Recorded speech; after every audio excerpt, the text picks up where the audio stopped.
So I asked Jess yesterday where I was headed.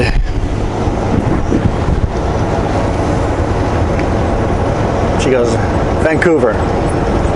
Or did I say Vancouver? She agreed with me. And then I said, in that case, I'm going to Calgary. I'm actually headed to Lacombe. We're just in trail here.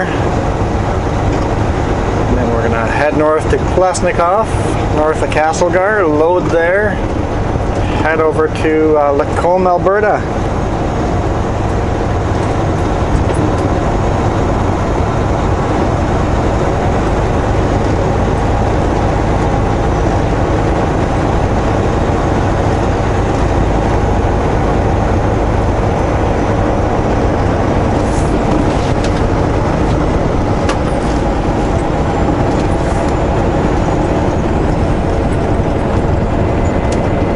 Yesterday when I drove to the location to unload here in, it's called Fruitvale, but south of trail. As I got really near, about 5 minutes away, here's a Sutco truck parked on the shoulder. Like, huh, should I pull in beside him and sleep at the same spot? Because if I get to the customer, there's only space for one truck there. I'm like, you know, I'm gonna drive to the customer. If there's a space there, I'll park there. If not, I will figure out somehow to turn around and go back, and we'll park down here somewhere.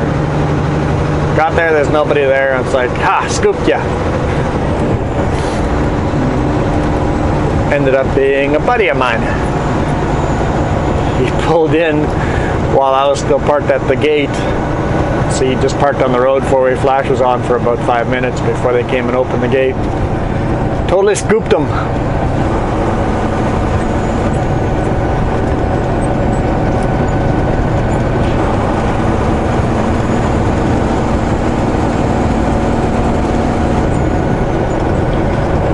It's good to catch up and see what he's been running. And running up to Prince George and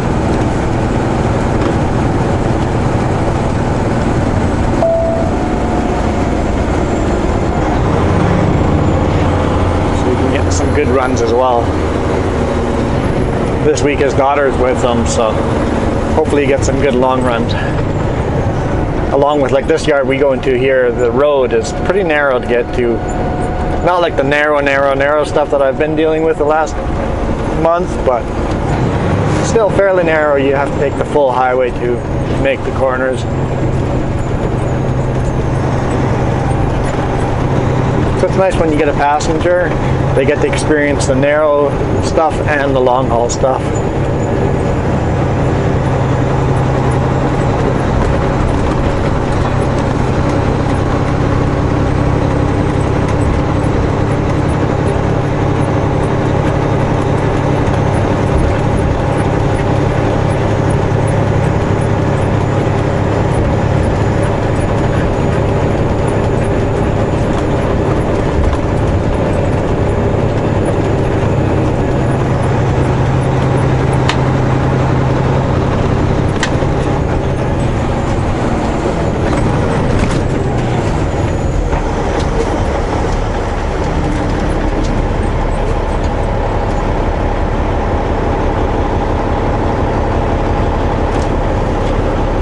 I like trail. It's a nice little community.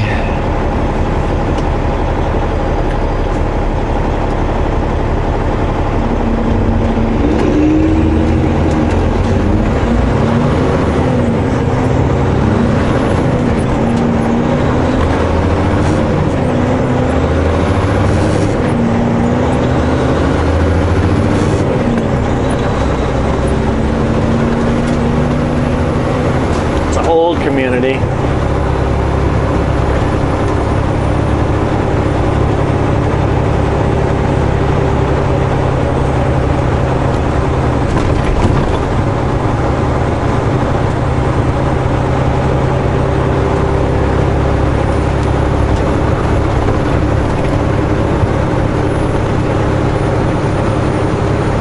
It's a beautiful morning.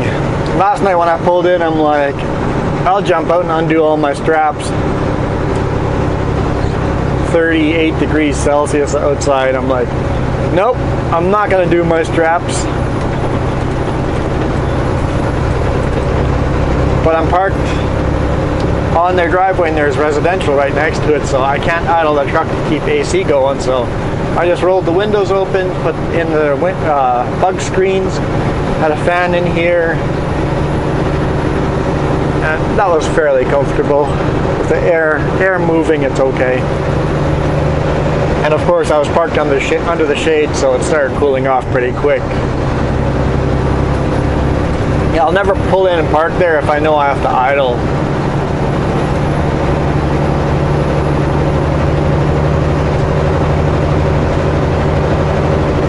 So I decided it was too hot to unstrap. I waited till today morning to unstrap. And of course the other driver came and helped me unstrap.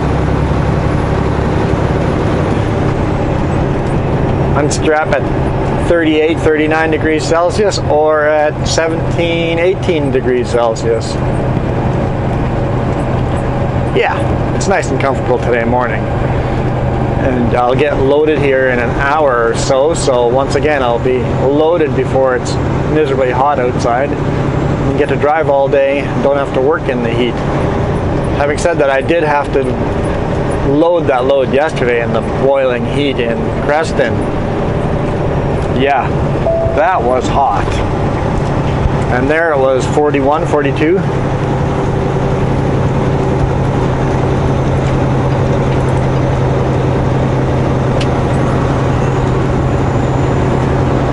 Drank a couple of bottles of water there just strapping down a load.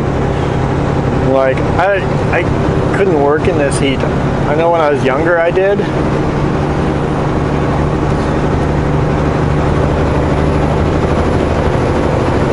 I remember always saying that plus 40, that's where you shut her down. That's where you slow right down and stop working, because you start passing out at that point. You drink lots of water and work at a much slower rate. Nowadays I say that at 30. I'm like, okay, it's too hot to work hard.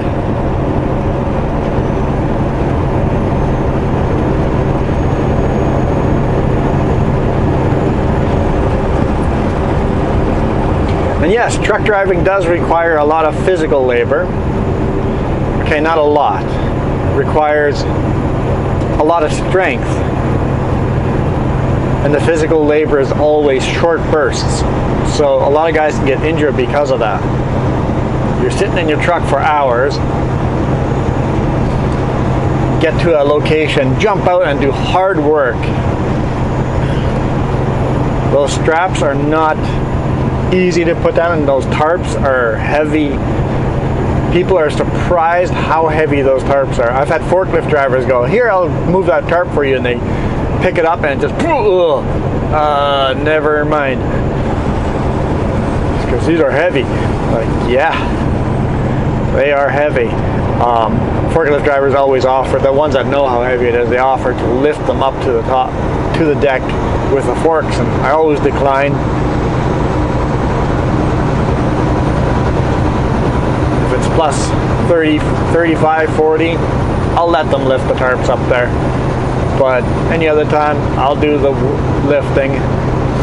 Same with dispatch says they can get a taxi for me to, because it's 2 kilometers away, to walk to the hotel or walk home. It's like, no, I've been driving all day.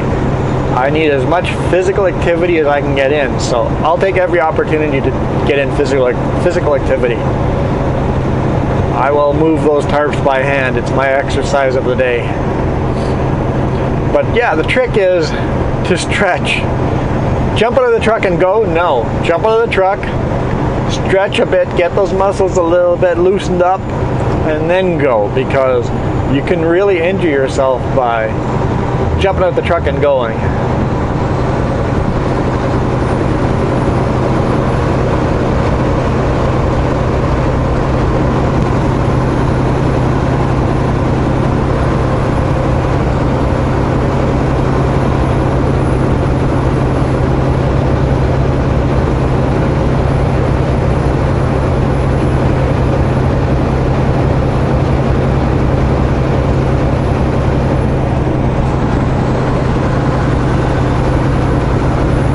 Beautiful morning.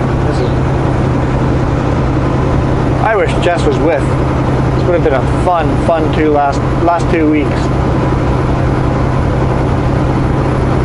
Well, no, it has been a lot of fun. I just wish I had someone to share it with. I guess I can share it with you a little bit, but not the same. This video will never do justice to the beauty I get to drive through. Excuse me. Oh yeah, yesterday I was talking about forest fires. A little worried about those. Got a dispatch today saying that Highway 97C is closed due to forest fire in Peachland. So that's the connector connecting West Kelowna or Peachland to Merritt. So that highway is closed both directions.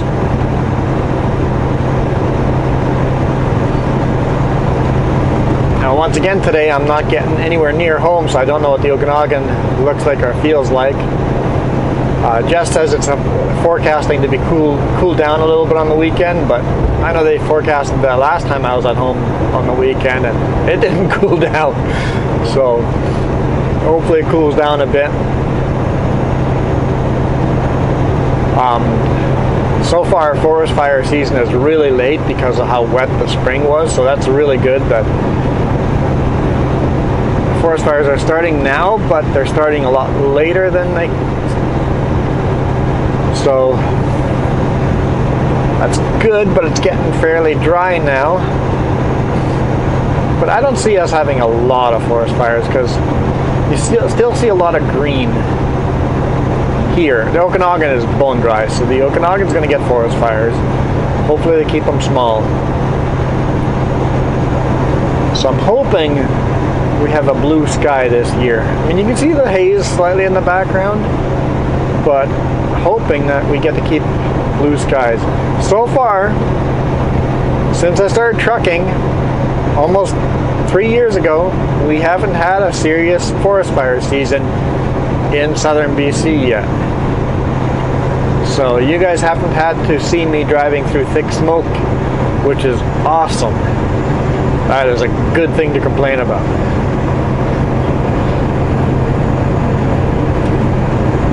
So I prefer to keep the skies blue. No smoke, no gray.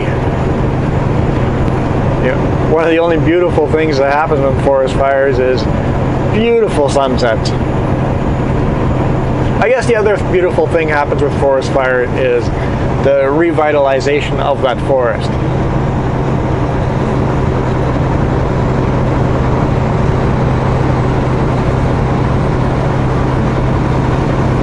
Kind of thinking that when they log a section of forest, they should set it on fire after.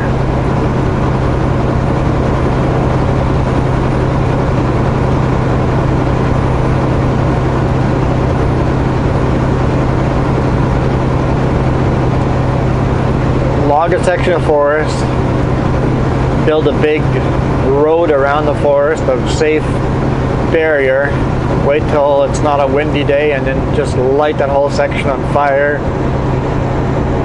take all the precautions, and then and light it on fire when there's not high fire risk, high really dry time of season, because it's so healthy for the forest to burn down every now and then. Because a healthy forest is not this.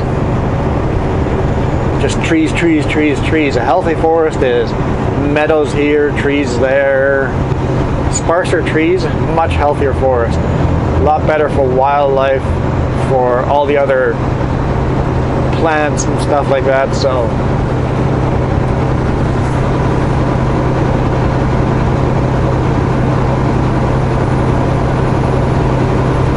yeah, so when lightning burns a forest down, that's natural. I honestly think we should spend less time fighting those.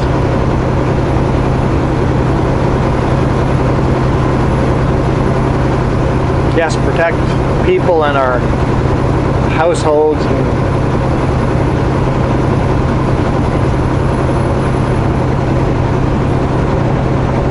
unless it burns a lot of good lumber down. I don't know. I'm indifferent on that one. I could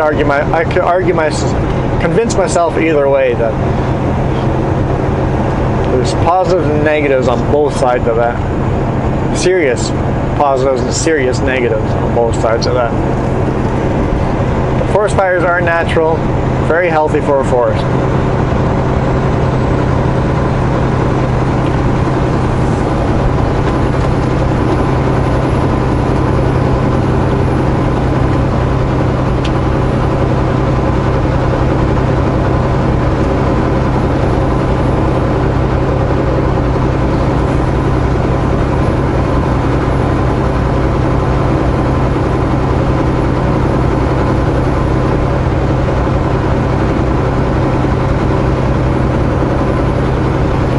After I load a Krasnikov, I will go through Nelson, stop in Salmo, and pick up a new wiper because mine broke, and some more washer fluid.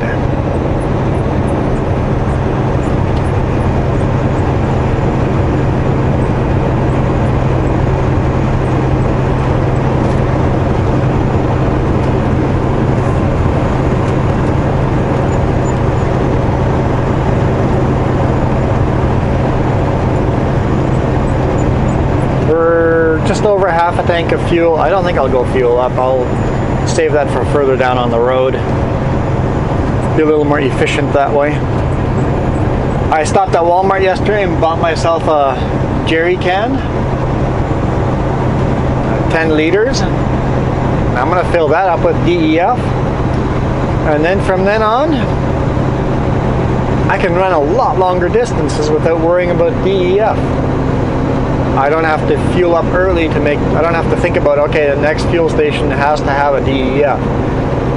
Because right now, my diesel tanks, when they run all the way down to 0, I like to run pretty low on my fuel because it's more efficient, right? Less stops, more efficiency.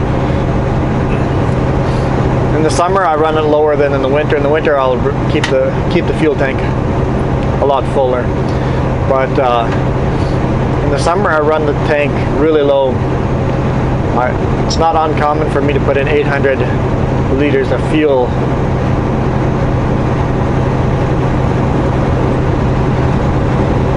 The tanks technically hold 1,000, but the needle goes to 0, completely bottomed out 0, and I can put about 880 in.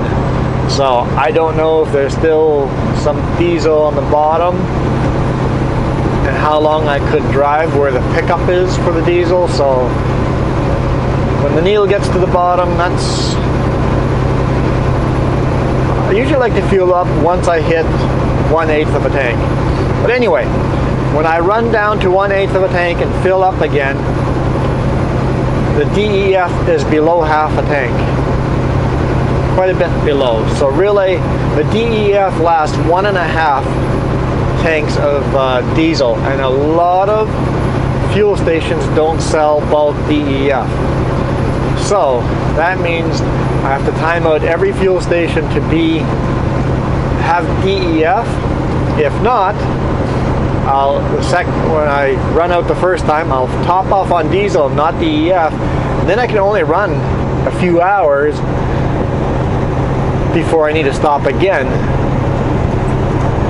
to find a fuel station with DEF. With a jerry can, if I fuel up all the way, fuel up DEF all the way, I can now just run. I don't have to worry about the next fuel station having DEF, just run. And then fuel up diesel, take the jerry can and top off the DEF. So it'll be every other fuel station that I have to have DEF. Thinking it'll make me more efficient.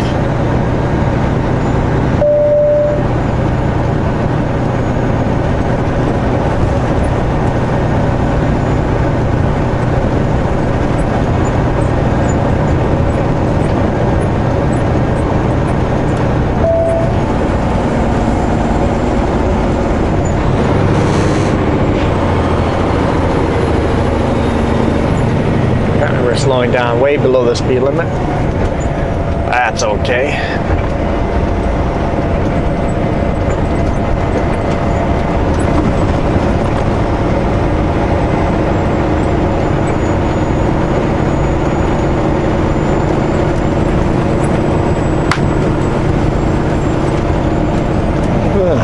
Beautiful Castlegar.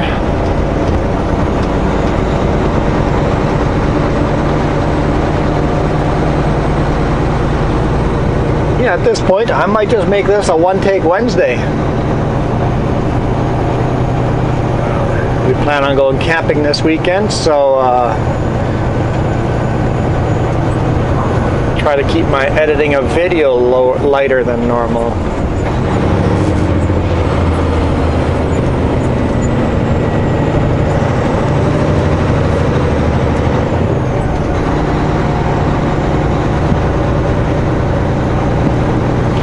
See if the scale's open or closed. Wednesday 8:15 now. It'll probably be open. Probably be open. It was the last week they were setting up for a blitz, so maybe I missed the blitz.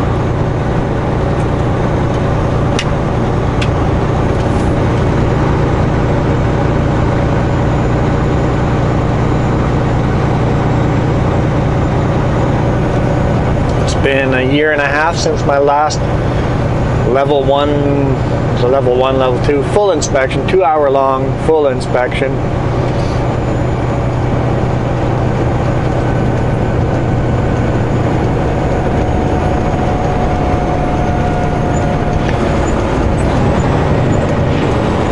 So the odds suggest that I will get another inspection sooner or later.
I always do find it humorous in the evening where I parked.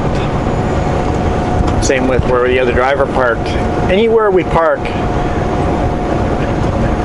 from Walmart to where we unload in Columbia Gardens, doesn't matter where we park over there.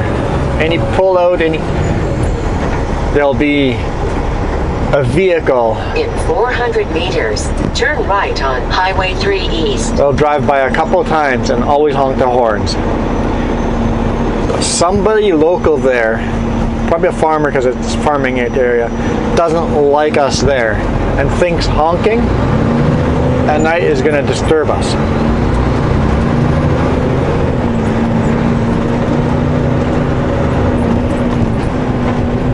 And I was on my computer playing farming sim. I don't care if you're honking. And then after that, I fell asleep. Were you still honking after that? I don't know. I sleep right through that. I can sleep beside a railroad. I'm a long-haul trucker. We can sleep anywhere.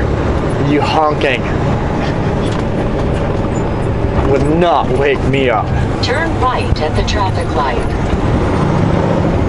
Just the futility of, I'm going to make their life miserable so they don't park there. We park there so rarely, it's not very common. There'll be a different truck every day. It's just kind of humorous.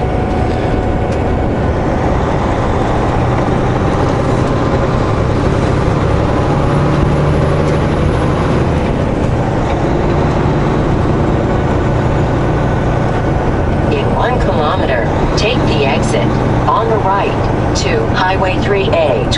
Nelson. I'll do that if it says closed. Open. We're not going to follow your instructions, Garmin. Sorry. In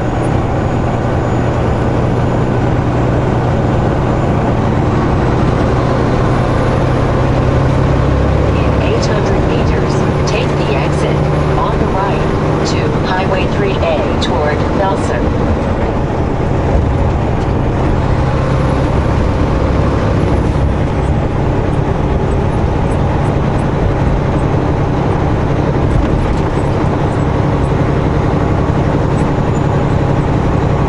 Take the exit on the right to Highway 3A toward Nelson.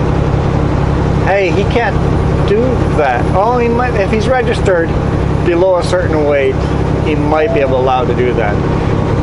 Some cube vans are registered under a certain weight for gross vehicle weight. You might be able to bypass the scale then. But most cube vans are not allowed to bypass the scale.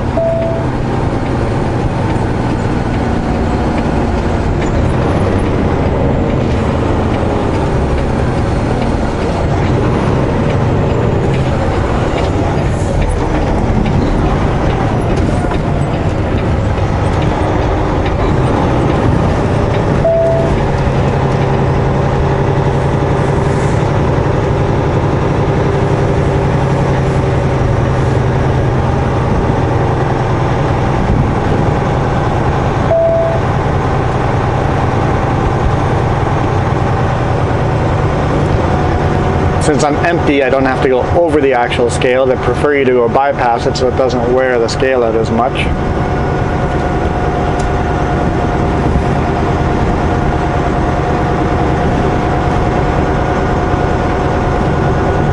That way they can still inspect the vehicle, look at it. Just a visual inspection as you drive by.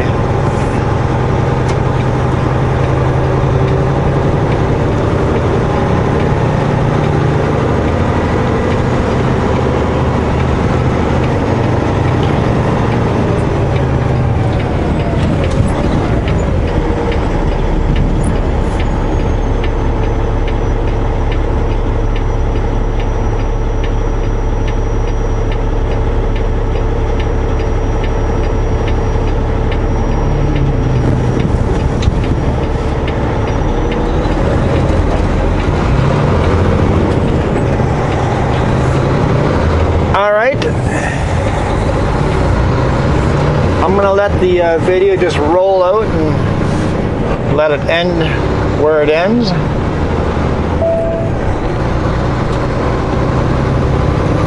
So thank you guys for watching. Hit the thumbs up if you enjoyed One Take Wednesday.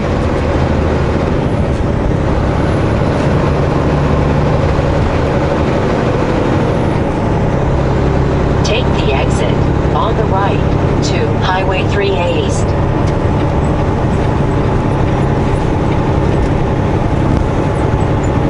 I really appreciate all the comments. Yesterday where I slept in Columbia Gardens, I didn't have cell service, so I'm not all the way caught up on all the comments, but I try to be up to date on all of them within 2 or 3 days, depending on where I'm running. If I have cell service, I'll catch up every single night. Do that to kind of relax and get into sleep mode. Look at that beautiful view. So keep those comments coming. Hit that thumbs up. Probably said that already. You guys absolutely rock. Really appreciate all the views and comments and subscriptions. We're getting close to 900. Once we hit that 1,000, there'll be that huge giveaway. So we're slowly getting there.